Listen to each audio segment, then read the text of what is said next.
നീ ധൈര്യമായിട്ടിരിക്കെ, മനസ്സിലെ ആഗ്രഹം പോലെ എല്ലാം നടക്കും. ഒരെണ്ണം ജീപ്പിനകത്തും ഒരെണ്ണം പുറത്തും. അഷ്ട സാക്കൽവാ, നീ ഒരു കാതൽ മല്ലയ്യ തന്നടാ. അപ്പൊ പോട്ടെ. എങ്ങാനും വന്ന എന്റെ ശവം കാണേണ്ടി വരും. അതെ, ഒന്ന് നിന്നേ. അയാളെന്നെ കണ്ടായിരുന്നോ?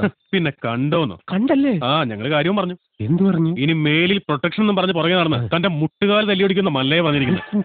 ചുമ്മാ പറഞ്ഞായിരിക്കുമല്ലേ? ചുമ്മാ പറഞ്ഞതാ. അയാൾ ശരിക്കും പറഞ്ഞതായിരിക്കും. അയാൾ ചെയ്യുമെന്ന് പറഞ്ഞാൽ ചെയ്തിരിക്കും. കുടുംബത്തെ കയറി വെട്ടിപ്പറിച്ചിട്ട് പോകും. പിന്നെ നിങ്ങൾക്ക് താല്പര്യമില്ല, ഞാൻ ഇനി നടക്കുന്നില്ല. പോരാ.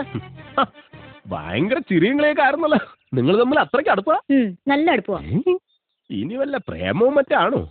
ഹലോ, ഒരു മിനിറ്റ്. ഇതാ വരുന്നേ. പുറത്താരോടും പറയണ്ട. ഇല്ല. പുള്ളിക്കാരനോട് ഭയങ്കര പ്രേമ.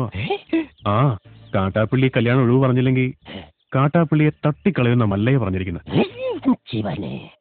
നിങ്ങളുടെ മുതലാളിയോട് സ്നേഹമുണ്ടെങ്കിൽ നിങ്ങൾ ഈ കല്യാണത്തിൽ നിന്ന് മുതലാളി എങ്ങനെയൊന്ന് പിന്തിരിപ്പിക്കാൻ നോക്ക്. അല്ലാതെ മറ്റു കാര്യങ്ങളൊന്നും പോയി പറയണ്ട.